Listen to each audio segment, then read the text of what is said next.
સરસ મજાના નવા વિડીયોમાં આપ સૌ વિદ્યાર્થી મિત્રોનું સ્વાગત છે। આજે આપણે ધોરણ 5 વિષય ગણિતમાં જે એકમ કસોટી લેવાયેલ છે એનું સંપૂર્ણ સોલ્યુશન જોવાના છીએ। તો વિડીયોના અંત સુધી તમામ વિદ્યાર્થી મિત્રો બન્યા રહેજો। આપણે શરૂઆત કરી દઈએ। પ્રશ્ન 1 છે, માગ્યા મુજબ જવાબ આપો। કોઈ પણ એક વિભાગ પસંદ કરવાનો છે। હવે વિભાગ 1 છે, આપેલી સંખ્યાને શબ્દમાં લખો। તો આનો જવાબ આવશે 68,29,307। પછી બીજો પ્રશ્ન છે, લીટી કરેલ અંકની સ્થાન કિંમત જણાવો। તો એની 7,000। પછી છે, આપેલી સંખ્યાને ચડતા ક્રમમાં લખો। તો પહેલો આવશે 45,291, જો અહીં ક્રમ આપી દીધો હશે। બીજી અને આ ત્રીજી આવશે। પછી 90,000 માંથી 9,910 બાદ કરતા શું પરિણામ મળે? તો 80,000 અને 90 વધે। વિભાગ બીજો છે, આપેલી સંખ્યાને શબ્દોમાં લખો। તો 72,98,750। પછી લીટી કરેલ અંકની સ્થાન કિંમત, તો એકમ, દશક, 100,000, 10,000 અને લાખ, તો 8 લાખ। પછી આપેલી સંખ્યાને ઉતરતા ક્રમમાં, તો આમાં આપણે ચડતા ક્રમમાં ગોઠવેલ છે। તો ક્રમ આપ્યો છે, તો ઉતરતા ક્રમમાં પહેલી આવશે 43 લાખ વાળી, પછી બીજી 43 વાળી, અને પછી ત્રીજી આવશે, જો ક્રમ આપી દીધો છે, પહેલી, બીજી અને ત્રીજી। પછી 89,900 માંથી 8,900 બાદ કરતા તો 81,009 વધશે।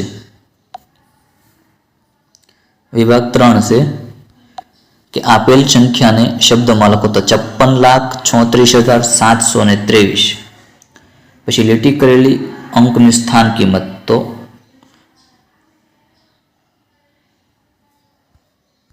10,000।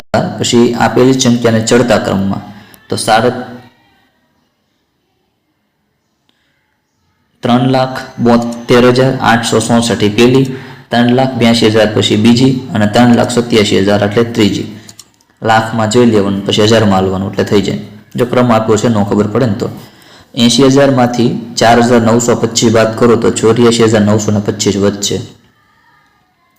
પછી વિભાગ 4 છે કે આપેલ સંખ્યાને શબ્દોમાં લખો। તો 75,32,892। લીટી કરેલી અંકની સ્થાન કિંમત, તો 2,000। પછી આપેલ સંખ્યાને ઉતરતા ક્રમમાં, એટલે મોટી સંખ્યા પેલી લેવી પડે, એટલે આ એક પહેલી, આ બીજી અને ત્રીજી। તો એમાં જોઈએ તો 52 લાખ, જો આમાં થોડીક ભૂલ થઈ ગઈ, ઉતરતા ક્રમમાં હોય એટલે મોટી સંખ્યા પહેલી લેવાની થાય।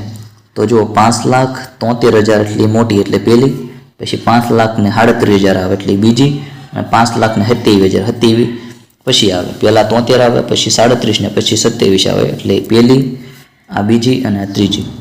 પછી 78,715 માંથી 5,913 બાદ કરતા તો 72,802 જવાબ મળશે।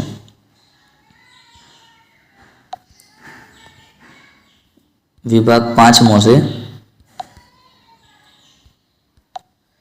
કે આપેલ સંખ્યાને શબ્દમાં લખો। તો 89,34,763। પછી લીટી કરેલી અંકની સ્થાન કિંમત, તો 8 લાખ। પછી ચડતા ક્રમમાં, તો જો ક્રમ આપ્યો છે પહેલો, બીજો અને ત્રીજો, 3,27,000, જો 10 લાખની સંખ્યા છે એટલે 32,79,431 પહેલી, પછી 34,72,931 બીજી, અને 37,49,231 એટલે ત્રીજી। 97,909 માંથી 7,385 બાદ કરો તો 90,525, 24 વધશે। હવે નીચે આપેલ દાખલા ગણો। જો એક દુકાનદાર ₹150 1 કિલો કેરી વેચે છે, ₹150 1 કિલો। જો વિરણભાઈ 15 કિલો કેરી ખરીદે અને દુકાનદારને ₹2500 આપે તો દુકાનદાર વિરણભાઈને કેટલા રૂપિયા પાછા આપે? તો 150 × 15 કરવો એટલે એનો ભાવ થાય 2250। આપે છે કેટલા રૂપિયા? તો કે 2500। 2500 માંથી 2250 બાદ કરો એટલે 550 રૂપિયા એ પાછા આપશે। જો ડુંગળીનો ભાવ 1 કિલોના 40 રૂપિયા, બટાકાના ભાવ 50, તો કનુભાઈ 3 કિલો ડુંગળી અને 2 કિલો બટાટા ખરીદે તો કેટલા રૂપિયા ચૂકવવા પડે?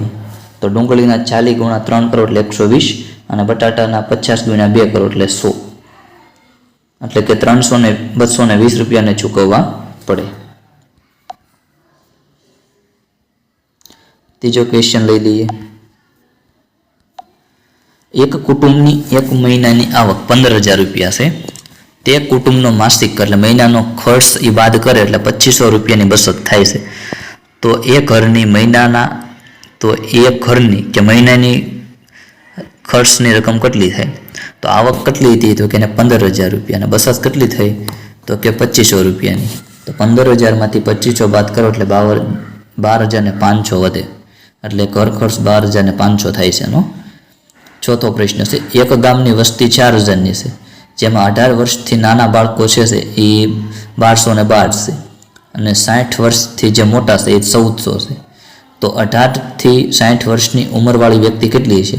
તો પહેલાં 1212નો સરવાળો કરવાનો 1400 સાથે. તો એનો જવાબ કેટલો મળે? 2612. વસ્તી કેટલી છે? તો કે 4,000. એમાંથી બાદ કેટલા કરવાના? 2612. તો વધ્યા કેટલા 18થી 60 વાળા? તો કે 1378. જવાબ 1378 આવશે. પાંચમો પ્રશ્ન છે, એક બસ 40 કિમીની ઝડપથી ગતિ કરે તો આ ઝડપથી તે કેટલું અંતર કાપશે? જો 100 કિમી અંતર કાપવા માટે તેને કેટલો સમય લાગે? તો 1 કલાકમાં એ 46 કાપે છે. તો બીજી કલાકમાં એ બીજું 46 એટલે 80 કિલોમીટર કાપે.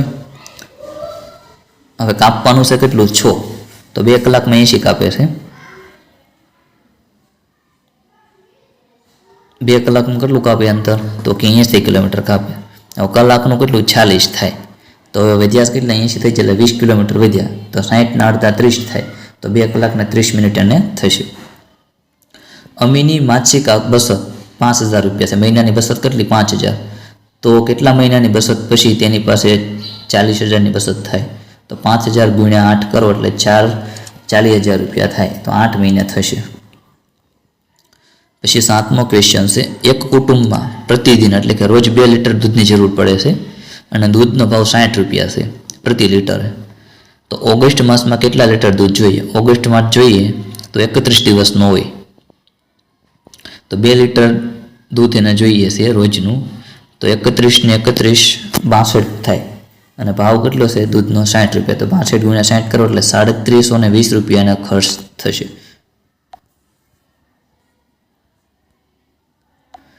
8મો પ્રશ્ન છે, હર્ષના પિતા રોજ તેમની બાઇકમાં 1 લીટર પેટ્રોલ પુરાવે છે.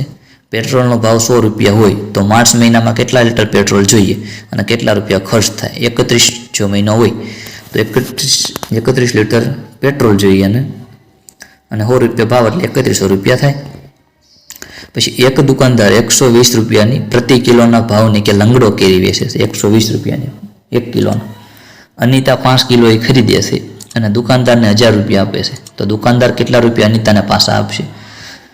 તો 120 ગુણ્યા પેલા 5 કરવા પડે, તો એના 600 રૂપિયા થાય, અને 1000 રૂપિયા આપે છે. તો 1000માંથી 600 બાદ કરો એટલે 400 રૂપિયા પાછા આપશે. હવે રેખાબેન રોજની 40 રૂપિયા કિલોગ્રામ લખે 30 કિલો કેરી વેચે છે રોજની. તો દિવસના અંતે કેટલા રૂપિયા થાય? તો 40 રૂપિયા ભાવ છે, 30 કિલો વેચે એટલે 40 ગુણ્યા 30 કરો એટલે 1200 રૂપિયાનું વેચાણ કરે આખો દિવસનું.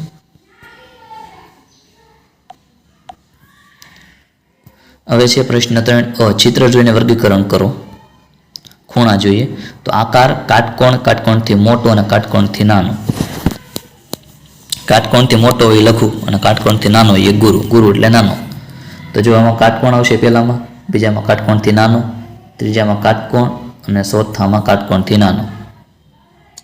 એલ આકાર હોય કાટકોણ, એલથી મોટો હોય કાટકોણથી મોટો, અને એલથી નાનો હોય કાટકોણથી નાનો. એ યાદ રાખવાનું.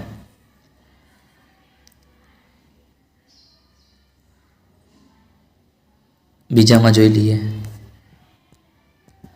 આમાં કાટકોણથી નાનો બનશે, એલથી નાનો છે, એટલે આમાં કાટકોણથી મોટો શું કેમ? એલથી મોટો છે, અને આ કાટકોણથી મોટો એલથી મોટો છે એટલે કાટકોણ. આ કાટકોણ બનશે, એલ આકાર છે આમ જોવાનું. એટલે જો વિભાગ 3 જોઈ લઈએ સાથે. હવે આમાં જોઈએ તો આ કાટકોણ બને, એલ આકાર બને. પછી આ જોઈએ તો આ એક એલ આકાર છે એટલે કાટકોણ. આ કાટકોણથી મોટો, આ એલથી આમ થાય ને એટલે મોટો, અને આ બનાવશે કાટકોણ.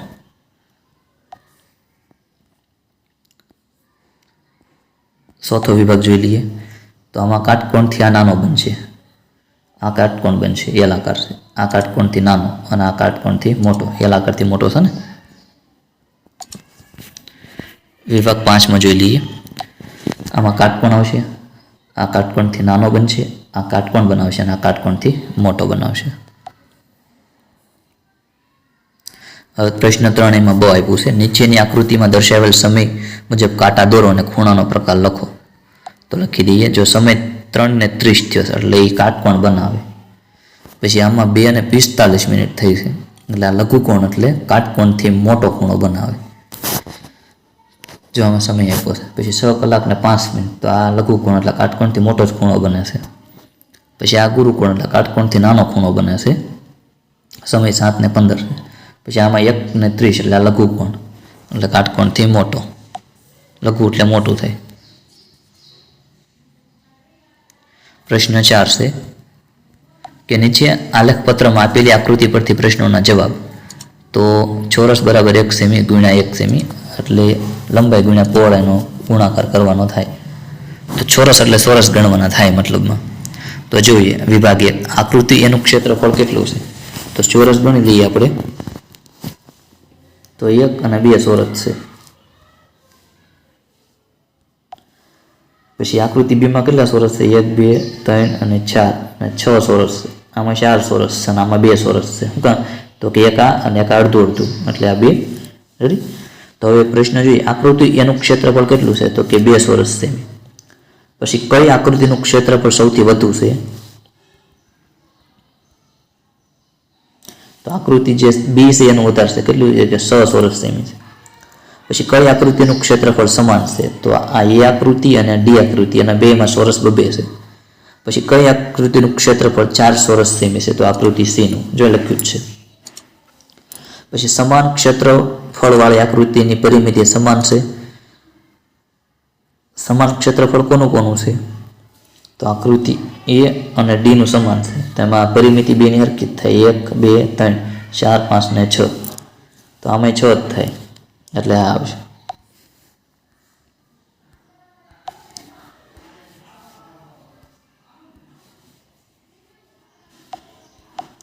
હવે જોઈએ આકૃતિ પ્રશ્ન વિભાગ 2 છે. જો આમાં ચોરસ છે ને આ 8 આપ્યા છે. પછી આ આકૃતિ છે એમાં 5 ચોરસ છે. 1, 2, 3, 4 ને 5. આમાં 8 ચોરસ છે અને આમાં 3 ચોરસ છે. તો આકૃતિ બી નું ક્ષેત્રફળ આકૃતિ બી નું ક્ષેત્રફળ કેટલું છે? આકૃતિ બી નું ક્ષેત્રફળ 5 છે. પછી કઈ આકૃતિના ક્ષેત્રફળ સમાન છે? તો આકૃતિ એ અને ડી એની ક્ષેત્રફળ સમાન છે. 8, 8 છે ચોરસ. પછી કઈ આકૃતિનું ક્ષેત્રફળ સૌથી ઓછું છે? તો આકૃતિ સી નું 3 ચોરસ સેમી છે. પછી કઈ આકૃતિનું ક્ષેત્રફળ 5 ચોરસ સેમી છે? તો આકૃતિ બી. પછી સમાન ક્ષેત્રફળ વાળા આકૃતિની પરિમિતિ સમાન છે? તો કે હા. વિભાગ 3 આકૃતિ બી નું ક્ષેત્રફળ કેટલું છે? તો કે 3 છે. પછી કઈ આકૃતિના ક્ષેત્રફળ સમાન છે? તો આ એ અને આ સી એમાં 4, 4 છે. પછી કઈ આકૃતિનું ક્ષેત્રફળ સૌથી ઓછું છે? તો આકૃતિ બી નું સૌથી ઓછું છે. પછી કઈ આકૃતિનું ક્ષેત્રફળ 7 ચોરસ સેમી થશે? તો કે ડી નું. પછી સમાન ક્ષેત્રફળ વાળી આકૃતિની પરિમિતિ સમાન છે? તો કે હા. પરિમિતિ એટલે બધી બાજુનો સરવાળો કરી નાખવાનો. ચોથો વિભાગ લઈ લઈએ. આકૃતિ એનું ક્ષેત્રફળ કેટલું છે? તો કે 6 ચોરસ સેમી. પછી કઈ આકૃતિના ક્ષેત્રફળ સમાન છે? તો આકૃતિ સી અને ડી બેનું સમાન છે. 7, 7 ચોરસ સેમી છે. પછી કઈ આકૃતિનું ક્ષેત્રફળ સૌથી ઓછું છે? તો બે આકૃતિ છે ને એનું ક્ષેત્રફળ ઓછું છે. કઈ છે? તો કે એ અને બી બેનું હરખું ક્ષેત્રફળ છે. પછી કઈ આકૃતિનું ક્ષેત્રફળ 5 ચોરસ સેમી થશે? આમાં કોઈનું 5 ચોરસ સેમી થતું નથી, વધારે થાય છે એટલે કોઈ પણ નહીં આવે. પછી સમાન ક્ષેત્રફળ વાળી આકૃતિની પરિમિતિ સમાન છે? તો કે હા. વિભાગ 5 લઈ લઈએ આપણે ફટાફટ. તો આકૃતિ એનું ક્ષેત્રફળ કેટલું છે? તો આકૃતિ એનું 6 ચોરસ સેમી છે. પછી કઈ આકૃતિના ક્ષેત્રફળ સમાન છે? તો એ અને ડી એના 600 છે. કઈ આકૃતિનું ક્ષેત્રફળ સૌથી વધુ છે? તો કે સી નું 9. પછી કઈ આકૃતિનું ક્ષેત્રફળ 1 ચોરસ સેમી છે? તો બી. અને પાંચમું, સમાન ક્ષેત્રફળવાળા આકૃતિની પરિમિતિ સમાન છે? તો કે હા. હવે છે 5મો પ્રશ્ન છે, નીચેના આકારોની પરિમિતિ એટલે બધી જ બાજુના માપનો સરવાળો થાય. તો જોઈ લઈએ, આમાં બધી જ બાજુના માપનો સરવાળો જો આનો 3, 2, 2, 3, 2 અને 2 તો કેટલું થાય? તો કે આનું 14 સેન્ટીમીટર થશે પરિમિતિ પહેલાંની. આ બીજાનું છે, તો જો ન હોય ત્યાં લખી દેવાનું. અહીંયા 2 હોય તો આનું 2 જ હોય. અહીંયા પછી આ બધી બાજુ 2 જ હોય, બધું લખવાનું. અહીંયા 1 છે તો અહીંયા 1, અહીંયા 1, અહીંયા 1, આ બધી બાજુનું માપ લેવાનું. આનું 16 સેમી થશે.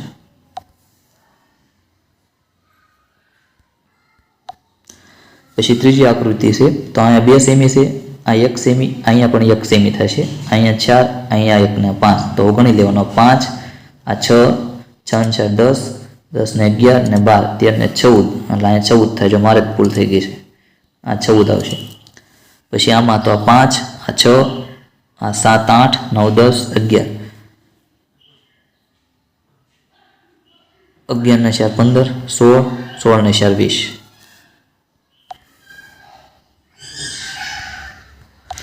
પછી 5મી આકૃતિ છે, તો અહીંયા 3, 1 અને 2 અને 2 તો આ બધું સેમ હોય બધી બાજુ.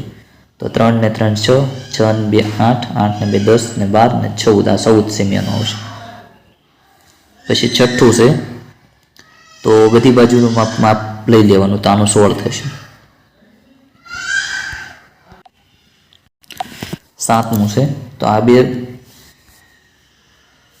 અહીંયા 2 બાજુ, આનું 2, અહીંયા 3, આ 3, આ 2 તો 5, 10 ને 2 એટલે 12 સેમી થાય. પછી આ 2, આ 2, 5, 5, 2, 2 તો 10, 14, 14 ને 16, 18 સેમી. આગલો દાખલો લઈ લઈએ 9મો, તો કે આનું 5 છે, અહીંયા 1, આ 3, તો આ 3, આ 1 અને આ 2, આ 5 અને આ 2 તો કેટલું થાય? તો 5 ને 5 10 ને 14 15, આ 16, 16 ને 6 22, 16 ને 6 22. રેડી? પછી આનું 3, આ 3, આ 1, 1 આ બધી બાજુનું માપ લઈ લેવાનું. એટલે 3 ને 3 6, 6 ને 7 8, 8 ને આ બાજુનું 1, આ 9 અને આ 10, 10 ને આ 16, 16 ને 5 આ 21, 21 ને 5 આ 26 એટલે 26 સેમી થશે. આ રીતે પરિમિતિમાં બધી બાજુના માપનો સરવાળો લઈ લેવાનો એટલે જવાબ મળી જાય.